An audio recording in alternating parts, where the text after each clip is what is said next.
Assalamualaikum. Waalaikumsalam warahmatullahi wabarakatuh. Dan tayang tamaki. Alhamdulillah. Pak Kiai bisa masuk ini Pak Kiai? Silakan, tafadhol.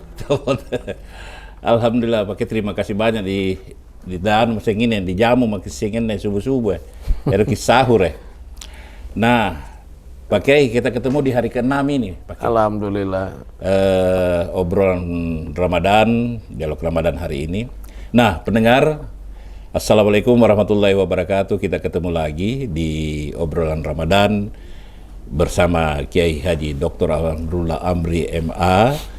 Beliau adalah Ketua Komisi Dakwah MUI Sulawesi Selatan, pimpinan Pondok Pesantren juga Ilmu Yakin Tompok Bulu Maros, pimpinan Amhatur Biro Perjalanan Umroh dan Haji Plus. Jaya sekali pangkatnya Pak Kiai. Nah, ini hari ke-6 ini Pak Kiai. Kita ngobrol tentang puasa Ramadan hari ke-6. Nih, kamu-kamu nih jaya anak-anak nih karena geger gitu Pak Kiai. Apa nanjo? Apa bangun biasa sahur-sahur tapi biasa tete sere, tete rutin apa sahur. Bagaimana itu? Bagaimana menyikapinya ini Pak Kiai? Ini anak-anak ini. Sebenarnya itu anak-anak kreatif karena dia mau membangunkan orang supaya sahur. Tinggal caranya itu yang mau dibetulkan. Kalau baru jam 1, jam 2 kan belum waktu sahur. Waktu sahur itu sebenarnya dekat subuh. Dekat subuh. Iya, itu hadis Rasulullah sallallahu alaihi wasallam. Tasaharna ma'a Rasulillah sallallahu alaihi wasallam thumma kumna ila shalah. Berkata sahabat, kami sahur bersama Rasulullah sallallahu alaihi wasallam, kemudian kami berdiri untuk salat subuh. Salat subuh ya. Nah, ditanya Rasul, kam kana bainakuma ya Rasulullah? Berapa jaraknya antara sahur dengan salat? Maksudnya salat subuh. Berapa jaraknya? Qala, berkata Rasul, khamsuna ayat, 50 ayat. Maksudnya engkau masih mampu membaca menyelesaikan 50 ayat, masuklah waktu sholat. Nah, jadi sebenarnya waktu sahur yang sangat afdal itu yang dekat subuh. Tapi anak-anak biasa sudah teriak-teriak jam 1, jam 2. Ini baru orang sakit gigi lagi. Niat mental lagu itu karena palu. Ya, nah, kalau kegiatan di pesantren ini seperti gitu juga Pak? Enggak, kita di pesantren kan profesional, pakai bel. Jadi tinggal ditindis. Itu profesional bagaimana pakai di pesantren nanti kamu. Jadi ditindisnya bangun semua. Bangunlah. Bangun jadi ada waktunya. Oh, gitu. Nah, bahkan itu dan tayang kalau Ramadan di pesantren ada tingkatan-tingkatan, misalnya tingkatan kelas 1 sanawiyah itu mesti tahajud itu sekali sepekan dulu Jumat karena proses pembelajaran. Jadi dia juga tahajud. Nah, sehubungan dengan itu dan tayang ada yang pernah nanya, bolehkah orang tahajud sementara tadi sesudah salat tarawih witir? Lebam sampai witir. Sudah witir, tapi dia mau tahajud. Kan sholat witir penutup. Ya, itulah pemahamannya orang yang sesungguhnya tidak paham. Termasuk saya ini. Tidak paham, makanya bertanya Ki. Karena kenapa diterjemahkan witir artinya penutup? Witir itu bukan penutup artinya. Witir itu bahasa Arab dari kata witran. Witran artinya ganjil. Maksudnya sholat sunat ganjil. Salat sunat ganjil sebaiknya dijadikan penutup, tapi bukan berarti harus jadi penutup. Jadi bukan harus. Jadi bisa orang sudah salat tarawih, kemudian dia witir, lalu tidur, bangun tengah malam, mau salat tahajud atau mau salat sunat taubat. Karena dia tahu Ramadan adalah bulan pengampunan. Lalu dia ingat dosanya selama ini. Nangaina coba lasak nata setengah kilo nampak tidak namali. Contoh ya, contoh. Karena tidak ada dosa yang tidak diampunkan datanya, semua terampunkan. Iya. Nah itu sekilas di pesantren pakai ini. Ya kan di pesantren rapi, kasih bangun pakai bel. Iya. Jadi sudah ada rutinitasnya. Ada kemudian jadwal. di kantor itu kan ada piket di situ memantau anak-anak lewat CCTV. Oh, keren canggih. Ya, jadi dilihat semua di CCTV. Oh, tinggal asrama berapa mau dilihat. Oh, ini masih ada anak-anak yang tidur di dalam. Kelihatan. Itu hanya ada di pesantren ilmu yakin. Mungkin di pesantren lain juga terapkan. Cuma salah Saya tahu satunya itu kita. ya pakai di pesantren ilmu yakin, jadi ku tahu ada CCTV. Iya. Bukan main. Nah itu sekilas di pesantren tadi. Nah ini kita masuk ke pertanyaan pertama ini Pak di hari ke-6 ini Pak Kiai. Iya. Nah karena saya ini penjual kue. Ini Yusuf ini. Ketika bikin kue jariku kena pisau dan berdarah. Oh polungnya ini bahan-bahan ini berdarah. Katanya puasa batal kalau keluar darah. Betul begitu Pak Kiai? Enggak, Pak Yusuf. memang ada ungkapan itu memang ada riwayat.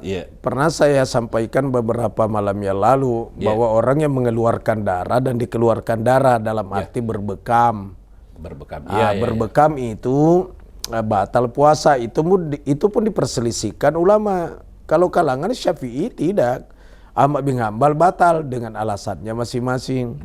Karena itu lafaznya bahwa batal puasanya yang dikeluarkan darah dan mengeluarkan darah. Nah, kalau Imam Syafi'i dia tidak melihat konteks dalilnya itu, tapi asbabnya. Karena asbabnya adalah ketika Rasul lewat, orang yang berbekam dan yang dibekam sementara menggunjing, sementara ceritakan kekurangan orang. Nah, jadi yang batal sesungguhnya itu bukan puasanya, pahala puasa. Puasa. Iya, pahala puasa. Puasanya tapi tidak pahala. Nah, tidak pahala sekolah mengkarapurna sangin nol. Cuma dapat haus dan lapar. Anja. Ya. Nah, begitu Pak ini. Iya, itu jadi dong. bukan berdarahnya itu yang bukan. Karena kebetulan dia cerita orang. Ya lalu cerita orang batal di puasa. Pahalanya yang batal. Batal pahalanya tidak dapat, tapi puasanya tetap. Kecuali keluar darahnya dan pingsan orang pingsan batal puasa dan tayang. Itu kan yang membatalkan puasa kalau praktisnya puasanya orang awam. Makan dengan sengaja. Kalau tidak sengaja tidak apa-apa. Minum dengan sengaja. Kalau tidak sengaja tidak apa-apa. Bercampur suami istri di siang harinya Ramadan dengan sengaja. Kalau tidak sengaja tidak apa-apa. Iya. Kira-kira ada jadi sengaja.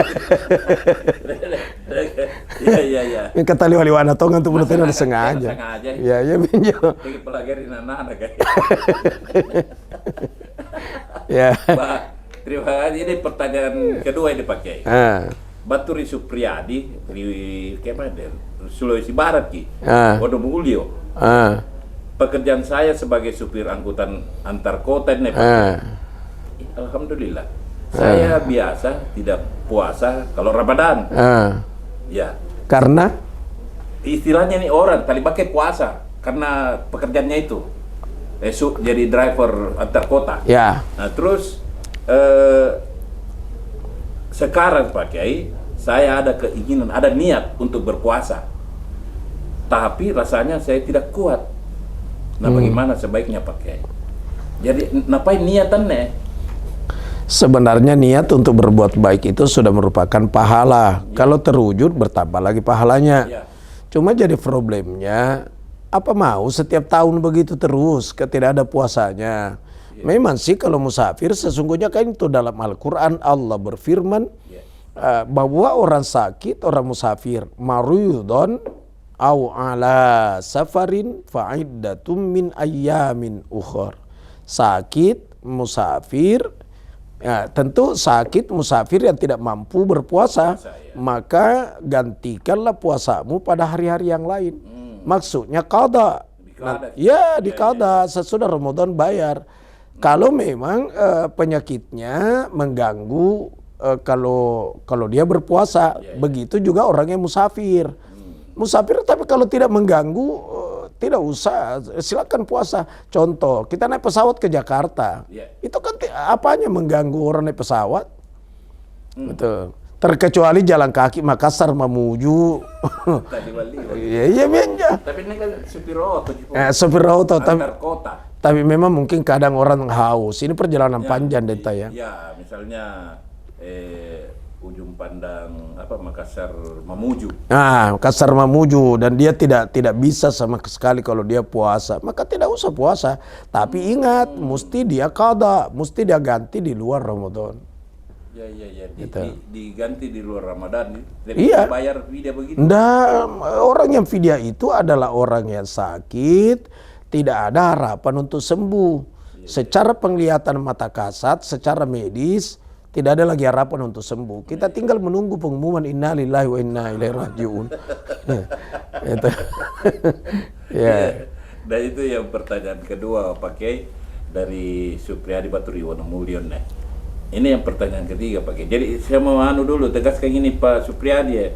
Bisa qada di kosata. Iya, dia mesti qada kalau memang itu. Marin sing ngirangoten deh. Bayar kina kada marin ngirangoten kudu. Karena masalahnya dia driver antar kota ini. Begini Denta yang itu pelajaran akidah. Siapa yang memburu akhirat, maka dunia pasti memburumu.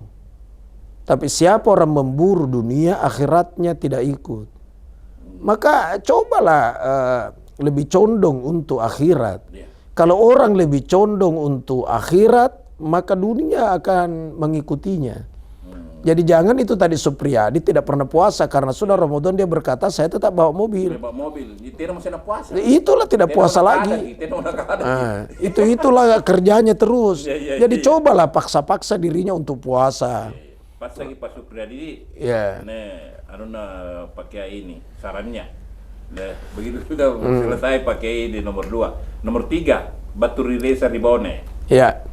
Benarkah Pak Kiai kalau orang tua kita sakit maka tidak perlu mereka berpuasa karena sudah tua nih? Dimaklumi karena orang tua itu sudah lemah sama seperti anak-anaknya. Ya. Tidak ada kewajiban untuk berpuasa. Ya. Jadi itu sehubungan yang tadi itu bahwa orang sakit dan memang tidak ada harapan untuk sembuh. Sudah tikus, tinggi kurus. Tikus tinggi kurus. Artinya tinggal kulit dan tulang. Tidak ada lagi harapan untuk sembuh.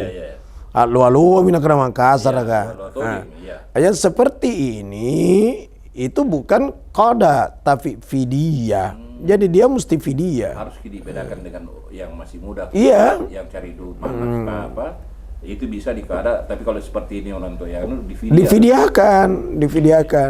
Iya. Fidyah itu ada juga ulama memahami bahwa takarannya tidak sama. Artinya begini, dia mengkiaskan seperti zakat fitrah. Zakat fitrah itu Denta yang beras apa yang selalu dikonsumsi. Kalau beras yang dikonsumsi adalah beras mandi atau beras apa yang mahal itu, apa mereknya? Maka yang sesuai takaran itu, jangan beras. Sesuai dengan apa yang kita makan. Jangan yang dimakan adalah beras yang mahal baru dikeluarkan beras yang murah. Begitu juga tentang bayar fidyah. Jadi ada orang bayar fidyah kira-kira 20.000 per hari sudah cukup. Kenapa? Karena kalau dia makan ikan bakar bolu sipolong. Nampak sayur kingkong, sayur kangkung. Ya. Kira-kira 15.000 kamu gana. Tapi kira-kira ada juga orang fidyah mesti 50 pasabu dan tayang. Kenapa kapal lu basah tak lu mangkok? Iya, tergantung kebiasaannya. Kebiasaannya tiap hari. Iya. Ditaksir, ngandre palu basah tak lu mangkok. Apel 2. Jus alpukat 2. Sirsak 1. Itulah. Jadi diambil takaran.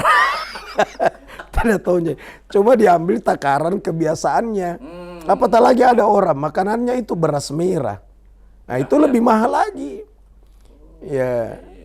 Jadi jangan di saat umpama mau zakat fitrah dia mencari yang murah, tidak boleh. Makanannya waktunya yang cocok. makanannya yang rendahan dia keluarkan yang bagus. Nah, itu. Jadi jangan makan mahal kalau kita mau zakat, lamur kan. Ya. Boyan juga kekutun. Begitu juga fidyah. Nah, Fidyah juga seperti iya, itu. Iya. Oh, ya. Jadi ini pencerahan betul ini pendengar ini seluruh Sulawesi Selatan dan sekitarnya ini. Biasa saya juga dulu berpikiran begitu Pak. Iya. Karena lamur mau hebat. Karena lamur kena masori sawal habis tahu. Terlanjur saya ingat itu pemberian seperti itu, fidyah, zakat. Kalau zakat itu yang tidak boleh mengeluarkan zakat jalur ke atas. Maksudnya adalah dia kasih mamanya, bapaknya, kakeknya, neneknya. Kakek, sanggena koke rati nasari itu tidak sah. Iya tidak sah. Begitu juga mengeluarkan zakat jalur ke bawah. Dia kasih anaknya, cucunya, sanggena cici rawa itu tidak sah.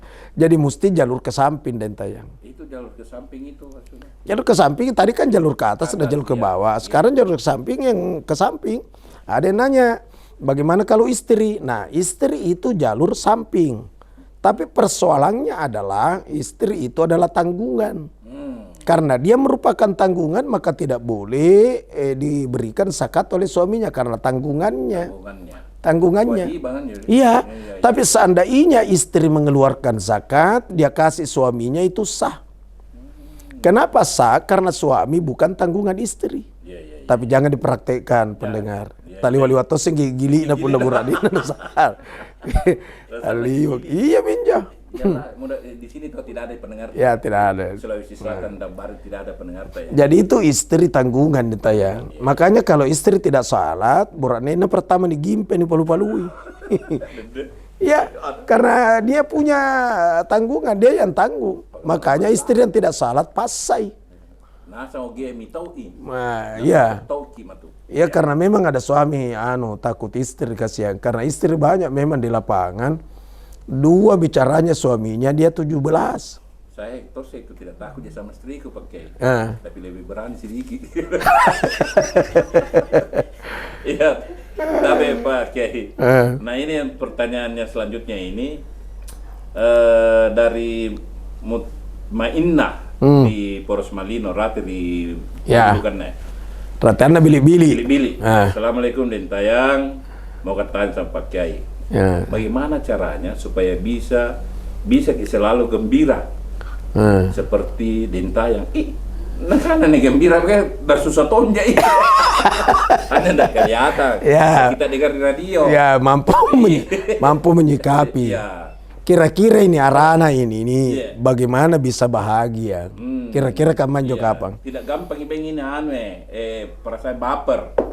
Setahun saya dikumpul karena misalnya ini cerita. Begini, itu kalau selalu itu dalam hadis itu kalau orang yang selalu mau itu berarti jangan marah. Ya jangan marah. Itu dalam hadis innal marah itu innal ghadaba minasyaiton. Sesungguhnya marah itu dari syaitan. Asyaitanu khulika minan nar. Setan itu diciptakan oleh Allah dari api. An-naru tadfa'u bil ma. Api itu padam dengan air. Nah, saya ulangi. Marah itu dari setan. Setan itu dari api. Api itu padam dengan air. Nah, jadi kalau ada orang marah, siram air dan tayang. Maksudnya falyatawadda, suruh berudu. Iya, suruh. Tera nanti timbayen. Kita siram betul. Kalau bapak tak marah, nah kita siram. Suruh berudu. Jadi disuruh berudu, kamanjo. Yang terakhir ini Pak Kiai, ini pertanyaan yang kelima. Dari desiran di Jalan Dentata, di Makassar ini. Ketika saya sedang berpuasa, tiba-tiba datang orang menantang si Besri. Saya sudah bilang saya berpuasa. Kan biasa begitu. Jangan. Betul itu hadis itu. Oh, ada hadis. Ada kalau ada orang ya terus dulu. Tapi dia memaksa untuk berkelahi. Akhirnya beser ini. Akhirnya layani. Nah, bagaimana ini? Kagensi tongin jo. Gengsi. Dan ini karena puasa naik si pagi. Jadi kalau ada yang mengajak untuk berkelahi, beritahu, ya ini soim, sesungguhnya aku puasa. Sesungguhnya aku puasa. Bahwa orang puasa tidak boleh berkelahi. Kasih tahu saya puasa. Tapi jangan berkata saya puasa, lebih baik buka. Taya mamar dalikan musiki kak, tidak tahu sengaja. Ya. Jadi kalau ada yang mengajak berantem, kasih tahu saya puasa. Ya, hindari itu. Karena tujuan puasa itu kan menahan diri. Menahan hawa nafsu. Iya, menahan nafsu, dan itu berkelahi termasuk turut kepada hawa nafsunya. Setan kan. Setan. Disirahin ke sini. Nah ini Ramadan ini yang orang mau meraih pahala luar biasa itu pahalanya ya Allah. Seperti Denta yang pernah tanyakan dulu bagaimana berumrah kalau Ramadan. Saya buka-buka ternyata memang ada beberapa dalil. Ada dari Bukhari, ada Muslim. Ada pertanyaan Rasulullah kepada salah seorang perempuan yang tidak ikut berhaji dengan Rasul. Ma mana'aki anta hujja ma'ana. Kenapa engkau tidak berhaji bersama kami? Jadi Rasul kan berangkat haji, dia kasih tahu itu perempuan. Kenapa engkau tidak berhaji bersama kami? Dia bilang, Rasul, ada ontaku, tidak ada yang kasih minum. Jadi ontar na pikiriki. Ya, kalau saya berangkat siapa yang mau kasih minum ontaku? Nah, Rasul berkata, punaka mantu maiko umroh Ramadan. Fa inna umratan fi Ramadana takdi hajja ma'i. Sesungguhnya umrah Ramadan itu kedudukannya sama berhaji denganku. Haji besar ini, ya, jadi seakan-akan itu pergi mau ke umrah Ramadan. Kak Biri mana bulan Ramadan gapa niatlah umrah lewat Amhatur. Itu mi, sama tanya tadi itu waktunya pakai onta, bukan di Amhatur nak pakai itu pergi haji. Biro perjalanan haji. Tidak pi umrah, tidak pi amma waktu itu. Artinya adalah Ramadan itu dilipat gandakan nilai pahala. Umrah saja Ramadan seakan-akan seperti haji. Awalnya di situ saya bilang sahihkah ini apa tidak? Ternyata saya telusuri, memang ada beberapa hadis, ada diriwayatkan oleh Muslim, ada diriwayatkan oleh Imam Bukhari. Jadi hadisnya itu sahih. Nah ini kalau Boki umroh tadi yang dapat Kiai di Amhatur maki Biro Perjalanan Umroh dan Haji. Nanti kamu apa? Ya, cocok yang itu Umar ini tuh nomor 10, nomor 46. Ya. Ikunya sekali itu. Baik Pak Kiai, itu pertanyaan terakhir tadi di hari ke-6 ini. Terima kasih banyak Pak Kiai. Insya Allah kita ketemu lagi di hari ke-7 Insya Allah di bulan suci Ramadan 1443 Hijriah. Nah, Kedentayang mengucapkan terima kasih. Assalamualaikum warahmatullahi wabarakatuh. Assalamualaikum.